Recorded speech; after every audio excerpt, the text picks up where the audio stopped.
semuanya, selamat datang kembali di channel Jason Wilbur. Senang sekali bisa menyapa kalian lagi. Kali ini, kita akan menyelami kisah hidup yang luar biasa. Sebuah perjalanan penuh inspirasi dari seorang tokoh yang namanya dikenal di seluruh dunia. Kita akan membahas sejarah dan fakta-fakta menarik tentang Bunda Teresa. Siapa sih yang tidak kenal dengan sosok wanita mungil berjubah putih dengan garis biru ini? Namanya identik dengan kebaikan, cinta kasih, dan pelayanan tanpa pamrih. Tapi, seberapa dalam kita benar-benar mengenal perjalanannya? Mari kita mulai dari awal. Bunda Teresa lahir dengan nama Agnes Gangs Bojasiu pada tanggal 26 Agustus tahun 1910 di Skopje, yang saat itu merupakan bagian dari Kekaisaran Ottoman dan sekarang menjadi ibu kota Makedonia Utara.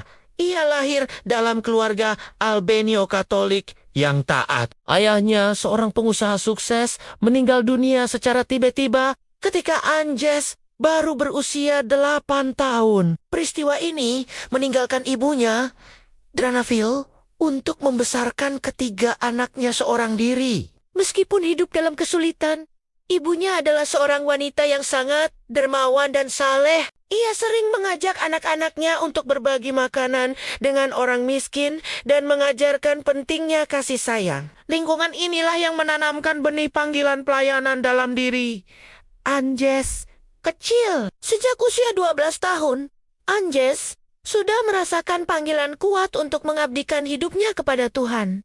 Ia terpesona oleh kisah-kisah misionaris yang melayani di India. Akhirnya, pada usia 18 tahun, ia membuat keputusan besar. Ia meninggalkan rumahnya untuk bergabung dengan biara suster-suster Loreto di Dublin, Irlandia. Di sana, ia belajar bahasa Inggris dengan tujuan untuk menjadi misionaris di India. Ia tidak pernah lagi melihat ibu dan saudara perempuannya setelah hari itu. Setahun kemudian, pada tahun 1929, ia tiba di India dan memulai masa novisiatnya di Darjeeling. Disinilah ia memilih nama Teresa sebagai nama biaranya. Terinspirasi dari Santa T.H.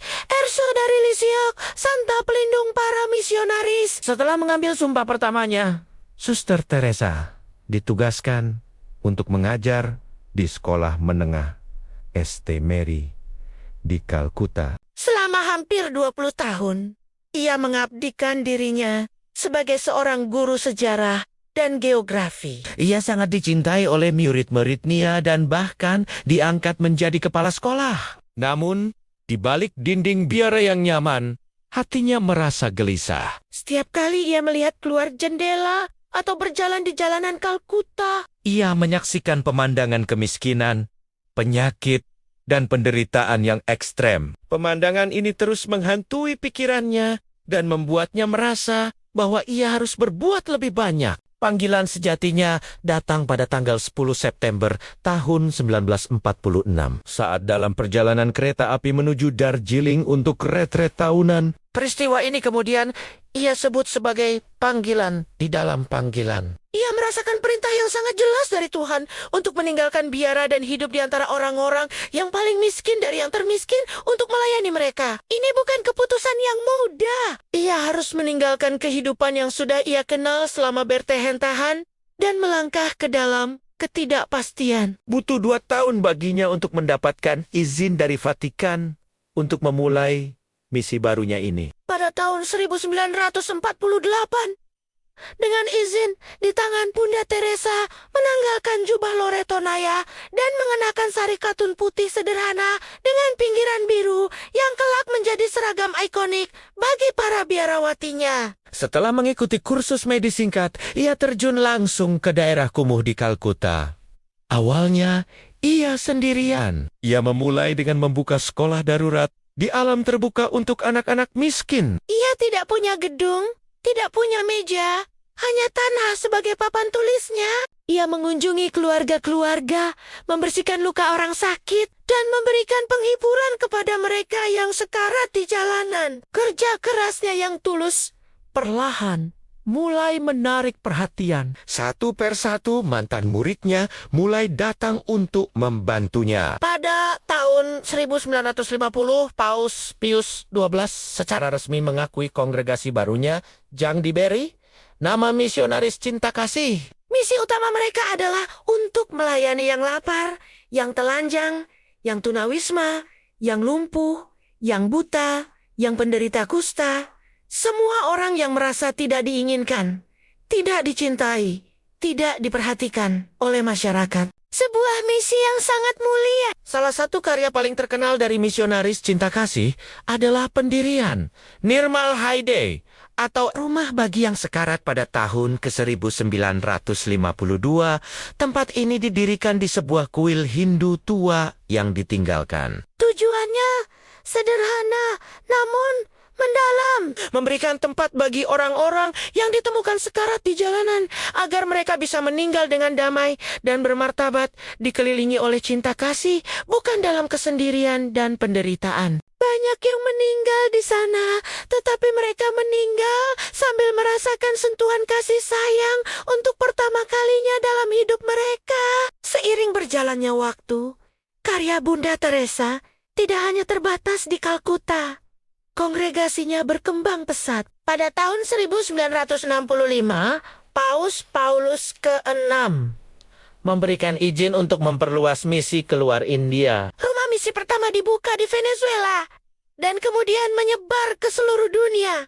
Di Roma, Tanzania, Austria, Asia, Afrika, Eropa, dan Amerika Serikat. Selain rumah untuk orang sekarat, mereka juga mendirikan panti asuhan, pusat perawatan penderita kusta, dan klinik-klinik untuk membantu mereka yang paling membutuhkan tanpa memandang agama, ras, atau latar belakang mereka. Tentu saja, perjalanan Bunda Teresa tidak selalu mulus. Ia juga menghadapi berbagai kritik. Beberapa orang mengkritik kualitas perawatan medis di Rumerama misinya, kondisi sanitasi dan pandangannya yang sangat konservatif terhadap beberapa isu sosial. Namun, Bunda Teresa selalu menanggapi kritik tersebut dengan mengatakan bahwa mereka tidak menjalankan rumah sakit, melainkan rumah perawatan yang memberikan cinta dan martabat. Baginya, cinta adalah obat yang paling utama. Ia percaya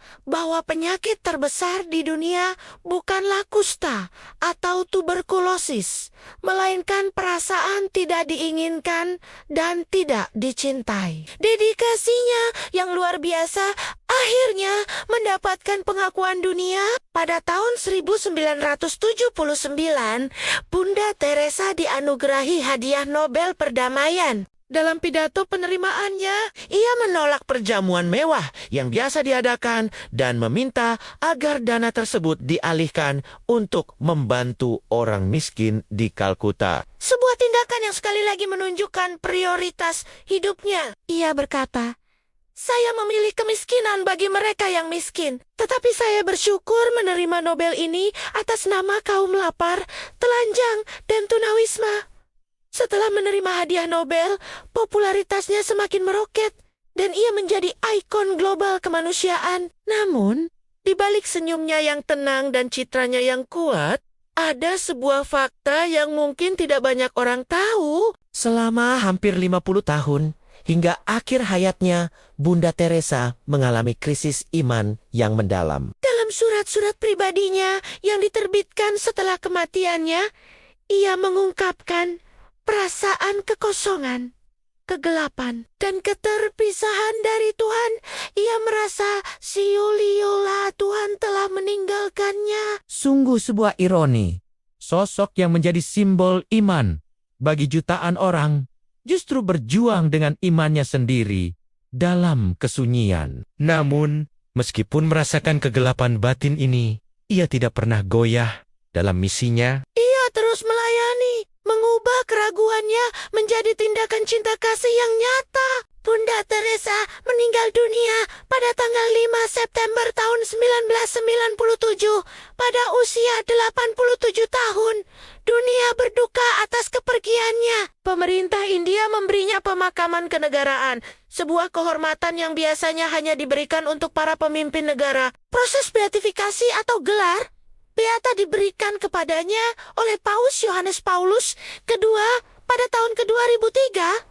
Dan akhirnya, pada tanggal 4 September 2016, Paus Fransiskus secara resmi mengangkatnya menjadi santa atau orang suci dengan gelar Santa Teresa dari Kalkuta. Kisah Bunda Teresa adalah bukti nyata bahwa satu orang dengan tekad dan cinta yang besar bisa membuat perbedaan yang luar biasa di dunia. Ia mengajarkan kita tentang kekuatan empati, pentingnya pelayanan, dan bagaimana menemukan Tuhan dalam wajah setiap orang yang kita temui, terutama mereka yang menderita. Warisannya hidup terus melalui ribuan misionaris cinta kasih yang kini tersebar di lebih dari 130 negara. Melanjutkan pekerjaannya untuk melayani yang termiskin dari yang miskin. Nah, itulah perjalanan hidup yang menginspirasi dari Santa Teresa dari Kalkuta. Semoga kisahnya bisa menjadi pengingat bagi kita semua